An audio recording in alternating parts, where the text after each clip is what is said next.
I've created the best and the worst possible manager in Football Manager. One of them has 20 out of 20 for every single attribute, whilst the other has 1 out of 20 for every single attribute. I put the perfect manager in charge of Chester, a team in the Vanarama National League North, which means it's one of the worst teams playable in the game. And then the worst manager is in charge of Liverpool, one of the best teams in the game. As you can see, why is this worst manager called TomFM?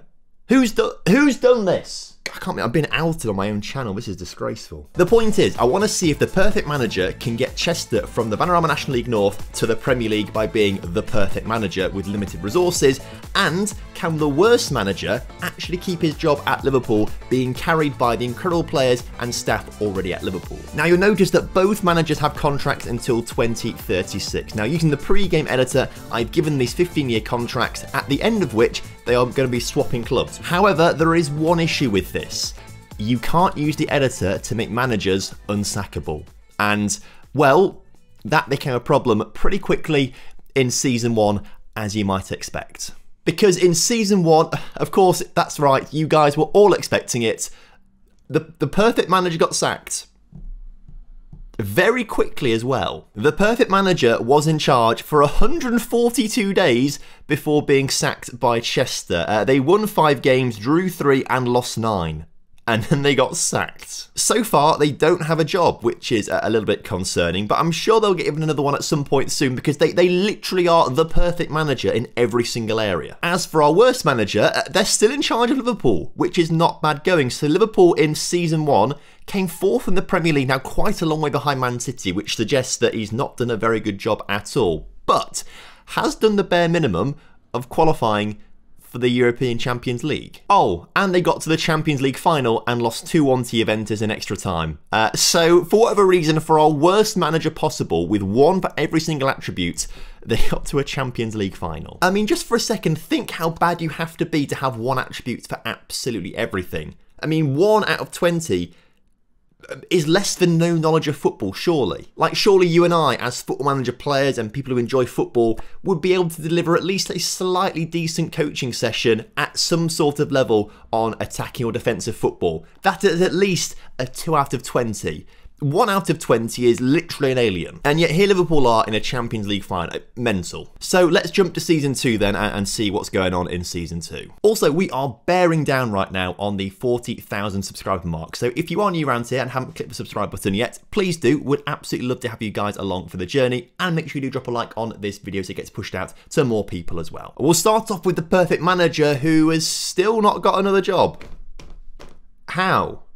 I mean, literally the perfect manager, like we said before. How have you not got a job? Why does no one want you? Whereas the worst manager is still at charge of Liverpool. Still there. Like, literally still at Liverpool. And just won the Premier League title.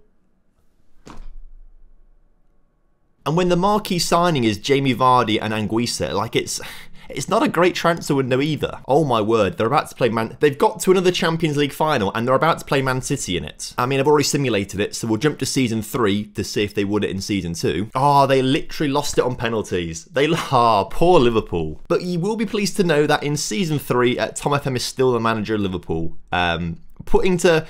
Basically confirming, I think, that the manager attributes do nothing for the AI managers at least, because this guy is still at charge at Liverpool despite being the worst manager in the world. If you've got a good enough team and a good enough staff around you, you're fine. Liverpool also came 2nd in Season 3, by the way. Okay, let's jump 1 season into the future to find out if the perfect manager does actually get a job, or we have to use the in-game editor to put him back at Chester, or if TomFM gets sacked from Liverpool. And the perfect manager is still unemployed, right? We're going to use the editor to put him back in charge of Chester, I think, because I do want to see how he could do.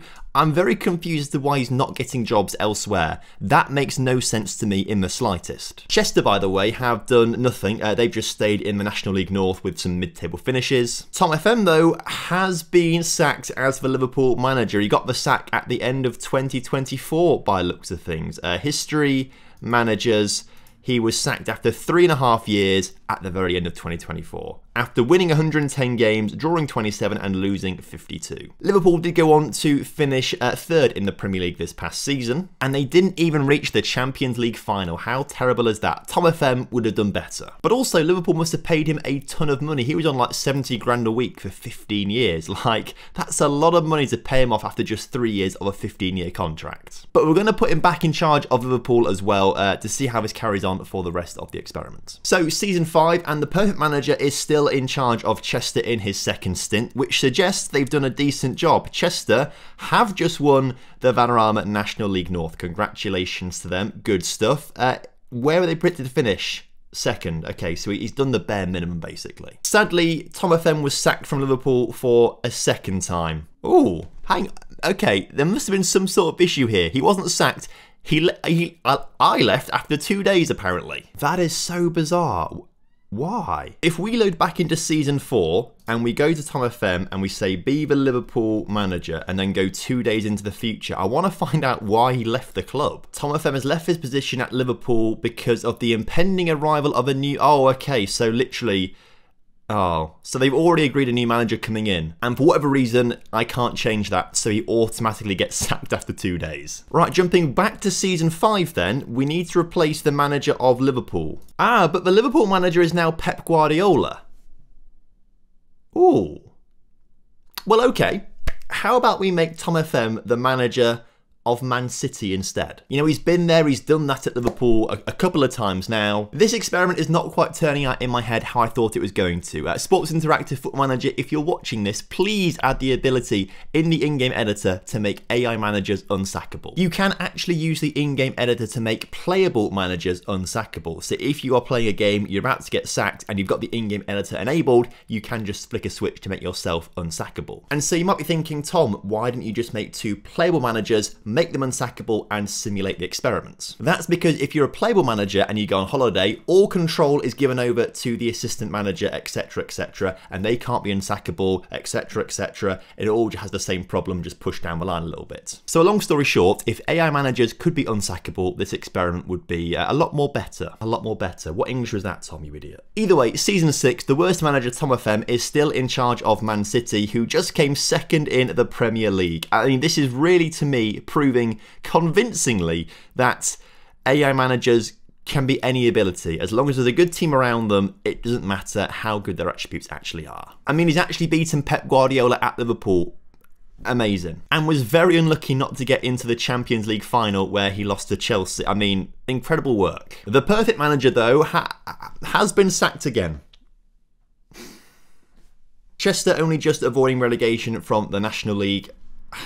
I feel like it's harsh. Poor guy. He's the perfect manager in the world, and he can't keep a job at Chester. And you know what? I don't think we're going to do any more years into the future either, because this experiment is not quite turning out the way I thought or wanted it to go.